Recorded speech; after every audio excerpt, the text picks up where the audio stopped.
Mia and I scurried around the stairwell to see a smallish but solid woman holding Beverly by the hair as Schwartz's cook reached around to claw at the woman's left eye. We were about to lend our assistance to the fracas when Schwartz appeared in the foyer from the dining room's middle exit. He had the bread knife he'd been using at dinner, which he had brandished in the face of the strange woman who held Beverly's collapsed French twist in her unforgiving grasp.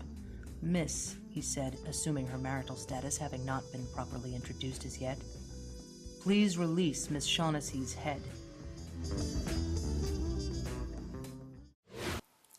Over the last few weeks, we've been advertising a new book called Extreme Unction. What makes it special is that it was written by our very own J. David Core, one of our news writers.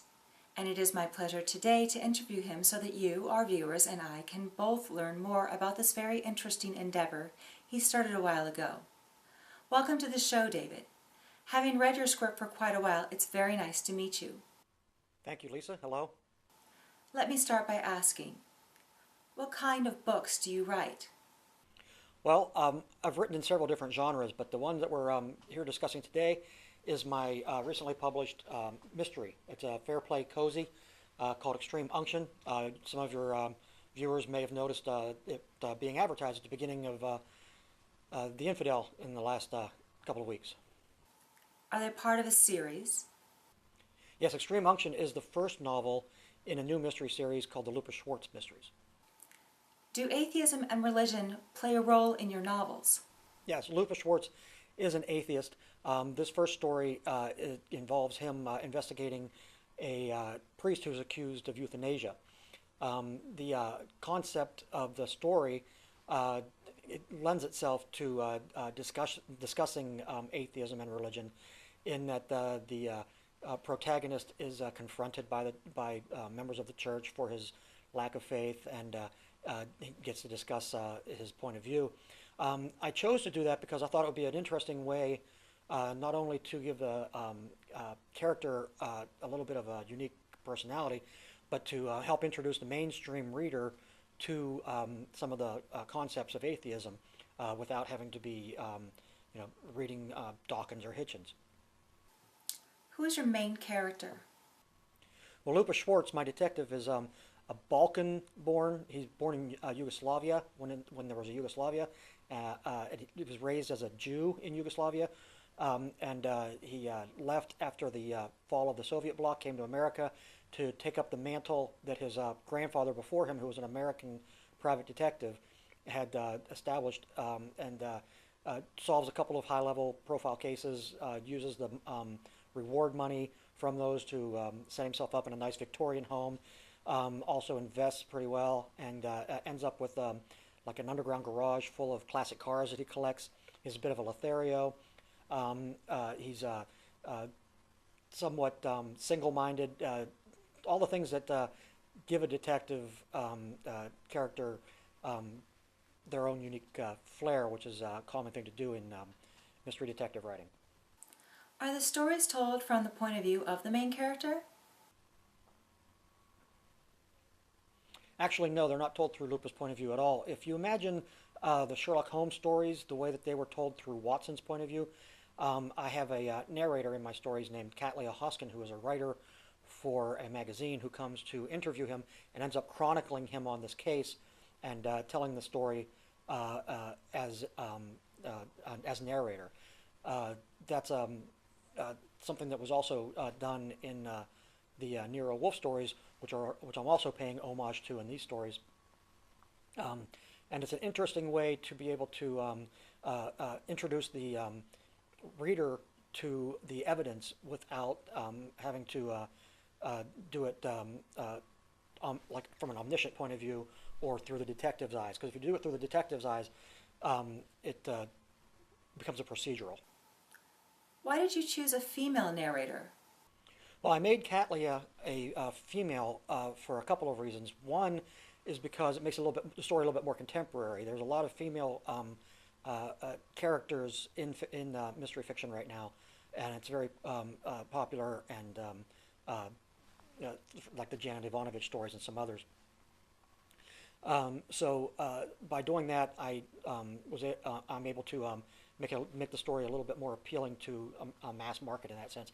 But also, another reason that I did it was because, like I said, the stories are homage, but they're also a part of the Wold Newton universe by Philip Jose Farmer, where all the characters in different canons are interrelated, and so I'm interrelating my character without saying that they're interrelated, without spelling that out in the book. And the person that she's related to, if I was to use, if it was a male, if it was the person's son, they would have the same last name. But by making her female, I can make her a divorcee and give her a different last name. What got you interested in writing novels? Well, I've been writing for years, all kinds of writing, essays, humor. I used to do stand-up comedy and write my own comedy. Like I'm writing for the Infidel right now. Just a number of different ways I've always been interested in writing. But what got me interested specifically in storytelling and novel writing is my father and my grandfather. My father was a prolific reader who would come home from the library with 5 books at a time and read one in a night. But most of the members of my family are just very good storytellers, including my uncle and my brother. And so my way of storytelling was always to write. And whenever I come up with an idea for a story, I have to write it. And this is one of those things. This actually came to me in a dream, and so I had to write it. And that's what got me into writing novels. It's a influence of my family and the fact that I just love to tell stories. When do the stories take place? Well, the stories are all set contemporary to the time that I write them. I've actually been writing this series for 10 years and just finally decided to begin publishing it. But there are 5 books in the series so far, and each one is set in the time that it was written. If you're reading them back to back to back, it'll seem a little bit strange because they all take place in a year, but the times around them have changed. Technology changes very quickly in the 21st century. How hard is it to mix technology from different times to the appropriate year when the stories take place? Well, actually, it's impossible to do that, especially with things like cell phones. In the earliest stories, and the first stories, we have the narrator talking about cell phone minute usage and being worried about going over her minute usage and roaming charges and stuff like that, which is no longer even an issue for most people, in today's day of smartphones and phone plans. And you definitely see things like fax machines are mentioned in the earlier stories, which is something that wouldn't be talked about so much today. So yeah, you definitely see the changes in technology and how that is glaring if you read the stories back to back to back, but I'm not worried that anybody's actually going to do that. So, how many books have you written? Well, other than the 5 stories that I've written in this series, I also have a science fiction novel published, Synthetic Blood and Mixed Emotions, which is a ebook that I published 10 years ago through Right Words, and it's available today on Amazon for the Kindle. But I've also written other things, and I'm published in a book called The Buzz on Beer, which was published several years ago and is also available on Amazon. But for this series so far, I've written 5, but I have ideas for a couple more. So I don't know how big the canon's eventually going to get, but it'll be at least 7 or 8 novels long. How did you manage to get published? Well, in the past, publishing was done through submission. You would write to a publisher or an agent, and you would pitch an idea. And I did that with this first novel when I first wrote it. But a lot of the agents didn't want to touch it because of the atheism in it, which seems strange to me, but because I think there's a market for it. But and I have published a number of things in that traditional way. But this time I decided to go with the self-published route because that's becoming a little bit more mainstream. If you follow movies or the music industry at all, you know that indie publishing is just commonplace. But as far as book publishing, it's been a little bit people have been a little bit standoffish about it, but it's becoming more mainstream. So I decided to go ahead and self-publish. How did you get in bookstores?